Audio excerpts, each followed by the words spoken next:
In this video, we'll be following these 5 steps. First, search for React White. Follow this link. You'll find this command.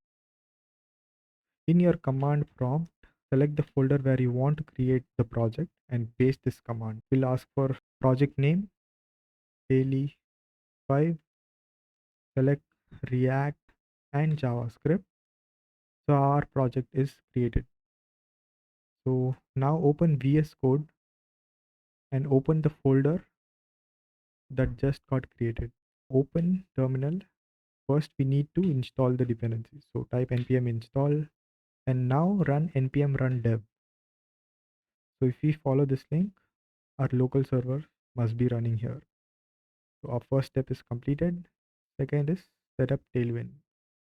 So in a new tab, search for this and follow this link and select framework guides, VITE, and we have already done these steps.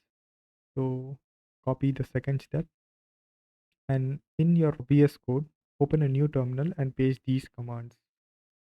So copy this and paste it in config file, paste this in index.css,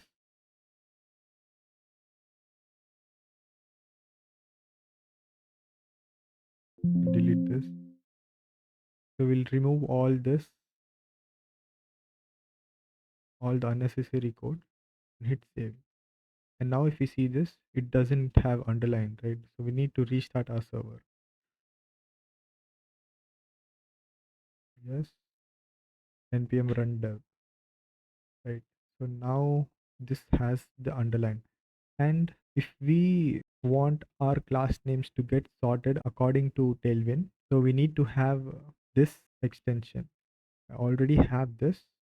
So now if I close VS Code and open it again, so now if I hit save, our class name should be sorted. So our second step is completed. So now I'll create a basic project. I want my list to be at the center of the page. So we need to center this div test. So I'll just give some background color.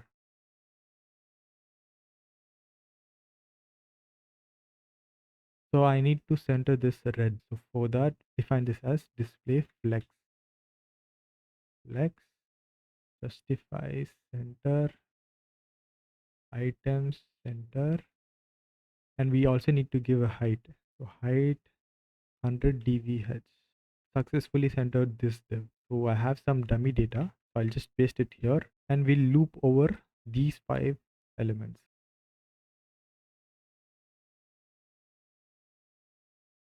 And we also need a button, right? So I have some Tailwind classes. I'll just apply those classes. So I have just applied some Tailwind classes and I want to have this image as a background image for my app. For that, we can define it using the URL, right? So URL, and here we can have the path of the image. Now, if we save this, we have our background image. I want to have my task inside a p tag. So this p tag, and I also want some Google fonts.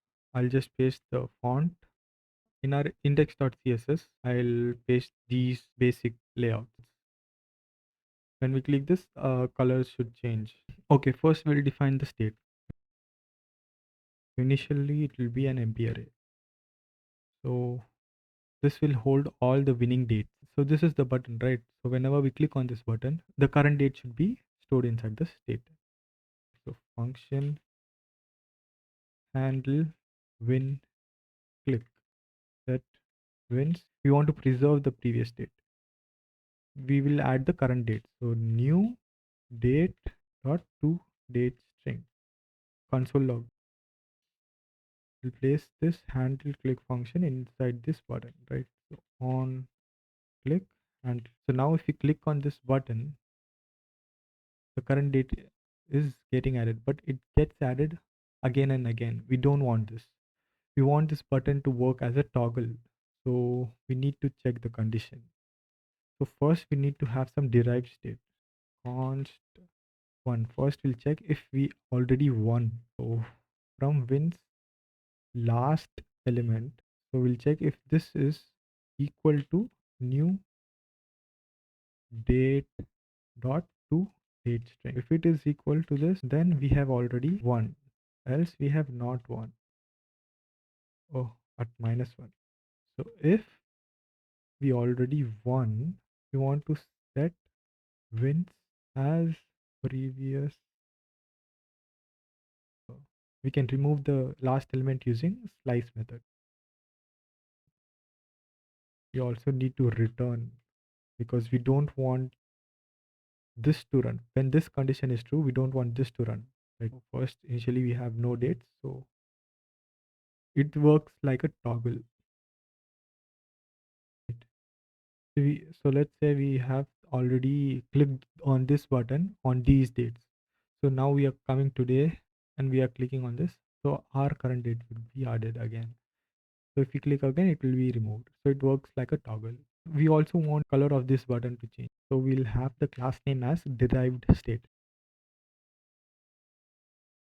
So we'll use this class name inside our button color. So we'll make this a template literal and we'll place the class name here.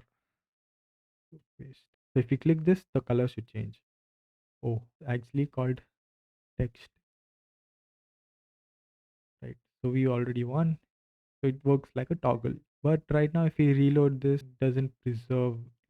For preserving our previous dates, we are going to use local storage and we can create a custom hook for local storage. So for that, we'll create a new file called use local storage.js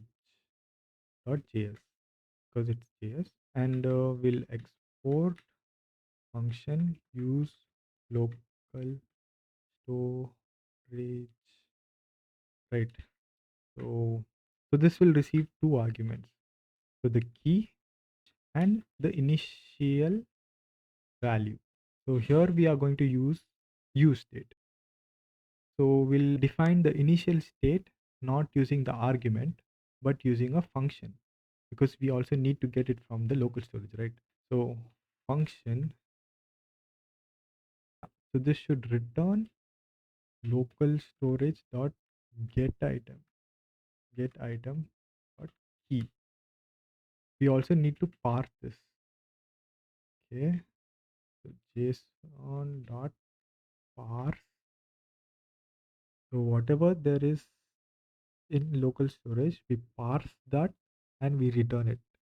But what if we are using the hook for the first time? So this will create an error. So it will be undefined if we cannot pass undefined, right? So for that, we need to have a condition. So we need to use this again. So we'll store it in a variable. So const data. So here we can use the data, right? So here, if there is no data, if it is undefined, then we want to return initial value itself, and we also want to set it in our local storage, right? Local storage dot set item. First is key and second is JS, uh, JSON dot stringify shell value. So local storage can only store strings, so that's why we use JSON dot stringify. We need to return, right? So return state, set state. Use local storage is nothing but use state, but it also stores in the local storage as well. So whenever we set state, we also need to store it in local storage. For that, we'll use effect. Use effect function. Second argument is dependency array. For the dependency array, we need the state. So whenever the state changes, we are also setting it in the local storage. Local storage dot set item key and JSON dot stringify state. We also have key as a dependency, right? So key, we'll place the key. So right now, I think this should be working. So if I clear this out, let's test it.